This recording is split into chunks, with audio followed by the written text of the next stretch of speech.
Hello, on est en direct sur mon profil personnel. Pour ceux qui ne me connaissent pas, je suis Stéphanie Loyer. Je suis la fondatrice de Raise Yourself et je me suis lancée dans un défi fou de 365 jours de live. Donc je tiens pas bien les comptes. Je pense qu'on doit être au 42e live ce soir. Et aujourd'hui, je suis un peu fatiguée. Vous voyez, je fais ce live tard et en plus, mes loulous ne dorment pas encore. Ce soir, si vous êtes là, si vous passez par là, faites-moi un petit coucou. Ça me fait toujours plaisir. Je préfère être avec vous en live. Si vous n'êtes pas en live, mettez-moi un petit hashtag replay et dites-moi ce que vous pensez de ce live au fur et à mesure. Et ce soir, j'ai envie de vous partager un extrait de mon livre. J'ai écrit un livre qui s'appelle « Je suis mempreneuse et je suis en vie ». Et je l'ai écrit en fait pendant la période de confinement l'année dernière, au premier confinement. Et en fait, j'ai écrit ce livre parce que je me suis sentie seule, vraiment seule. Alors, c'est hyper paradoxal. Parce que j'étais 24h sur 24 avec mon mari, avec mes enfants. Et en même temps, je m'étais jamais sentie aussi seule. Enfin, pas vraiment comprise parce que j'avais des amies qui étaient entrepreneuses mais pas maman. J'avais des amies qui étaient hey, namasté Lydie qui étaient maman mais salariée. Et du coup, je me sentais pas forcément comprise dans cette situation. Et du coup, j'ai écrit ce livre en fait à ce moment-là et il a été publié et il est sorti officiellement au mois de novembre. Donc voilà, si vous voulez l'acheter, n'hésitez pas, il est sur toutes les plateformes et je vous mettrai après la vidéo le lien de l'éditeur, mon éditeur chouchou. En tout cas, ce soir, j'avais envie de vous parler de la culpabilité, la double culpabilité qu'on a quand on est... Alors, c'est maman, hein, je parle plutôt des mamans, parce que c'est... merci. Je parle plutôt des mamans parce que je suis maman, mais c'est vrai aussi pour les papas, hein, évidemment. Mais en tout cas, je vais vous partager un extrait en fait de mon livre qui s'appelle La double culpabilité de maman et d'entrepreneuse.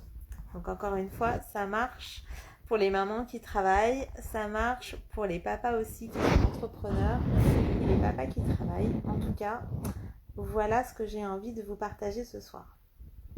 Donc je lis un extrait de mon livre. Qu'évoque pour vous le mot culpabilité ? De mon côté, je l'ai ressenti assez tôt dans mon parcours de vie. Mais elle s'est largement accentuée depuis que je suis maman. Culpabilité de trop travailler et de ne pas avoir assez de temps pour mes enfants. Quand j'étais salariée notamment. Culpabilité de ne pas pouvoir être présente dans les gros moments de leur vie. Culpabilité de ne pas pouvoir être présente dans les grands moments de leur vie, ça je l'ai déjà dit. Culpabilité de me sentir bien au travail malgré tout. Culpabilité de travailler dans le développement personnel, la psychologie positive, la communication non violente, l'éducation bienveillante, et de m'énerver contre eux, contre mon mari, quand je suis à bout. Culpabilité d'avoir envie d'être seule par moments. Culpabilité d'être avec eux alors que je devrais travailler pour faire avancer mon business. Culpabilité de trouver de nouvelles missions et donc d'être de nouveau moins présente. Culpabilité de ne pas avoir assez de missions pour leur offrir de belles vacances à l'autre bout du monde. Culpabilité de ne pas pouvoir emmener les plus petits au bébé nageur alors que le grand y est allé. Culpabilité d'arrêter le secourisme parce que je n'ai plus de temps à y consacrer. Culpabilité de ne pas toujours faire des plats maison pour les jumeaux alors que je le faisais pour le grand. Culpabilité de passer moins de temps avec le grand parce qu'il y a les petits. Culpabilité de faire les tâches ménagères alors que je devrais travailler. Et culpabilité de travailler alors que je suis à la maison et qu'il y a du linge qui déborde de partout. Culpabilité de ne pas oser quitter la région parisienne pour m'installer au bord de la mer.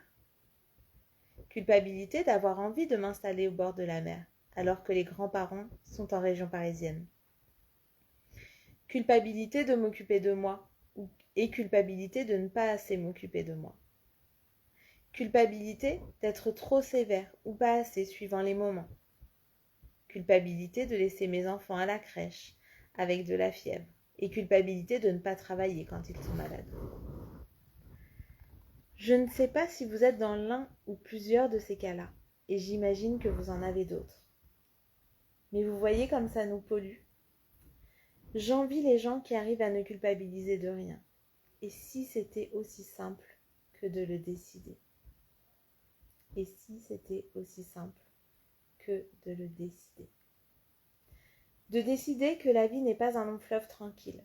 De décider que nous ne serons jamais parfaites ou parfaits.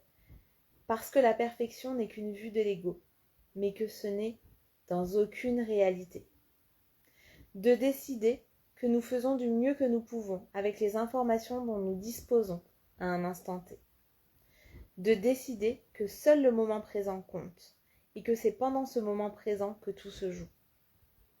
De décider que 5 minutes en pleine conscience avec nos enfants valent mieux que 45 minutes à faire autre chose. De décider que s'accepter tel que l'on est le meilleur exemple que l'on puisse donner à nos enfants et surtout le plus beau cadeau que l'on puisse se faire. De décider que le temps que nous perdons à culpabiliser est le temps que nous ne passons pas à être ou à faire autre chose. De décider qu'à partir de maintenant, on positive, on trouve du bon dans tout ce qu'on entreprend et on se focalise dessus. De décider que tout est apprentissage et que notre vulnérabilité est le signe de notre humanité.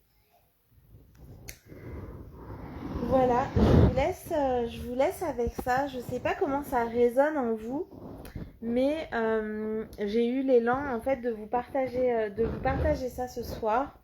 Parce que on passe beaucoup de temps, nous les mamans, les parents, à culpabiliser en fait.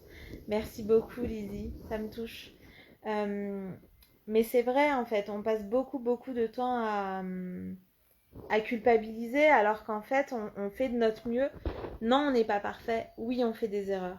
Oui, on fait des erreurs, on en fait tous. Nos parents en ont fait avec nous. Et en même temps, ils ont fait du mieux qu'ils ont pu à ce moment-là aussi. Nous, on en fait, enfin voilà, tout le monde en fait. Personne n'est parfait. La seule chose qu'on peut se dire, c'est qu'on fait vraiment de notre mieux finalement à chaque instant. Et que c'est le meilleur exemple que l'on puisse donner à nos enfants, c'est notre humanité. C'est ça qu'on peut leur partager en fait. Voilà, donc j'avais l'élan aujourd'hui de vous partager ça. Si ça résonne pour vous, si vous sentez que d'autres personnes ont besoin d'entendre ces mots aujourd'hui, n'hésitez pas à leur partager la vidéo. Et en fait, ça m'a fait du bien aussi de relire ces mots, de relire ce passage. Et je pense que je ferai plus souvent comme ça des extraits du livre qui, je vous l'ai dit, hein, je l'ai écrit il y a 1 an et demi maintenant. Et du coup, ça fait du bien aussi de se remémorer tout ça de temps en temps. Je vous laisse avec ça. Prenez soin de vous. Aimez-vous comme vous êtes. Faites du mieux que vous pouvez. Je suis sûre que c'est ce que vous faites. Et tout le reste suivra. Je vous souhaite une belle soirée et je vous dis à demain pour le 43e live.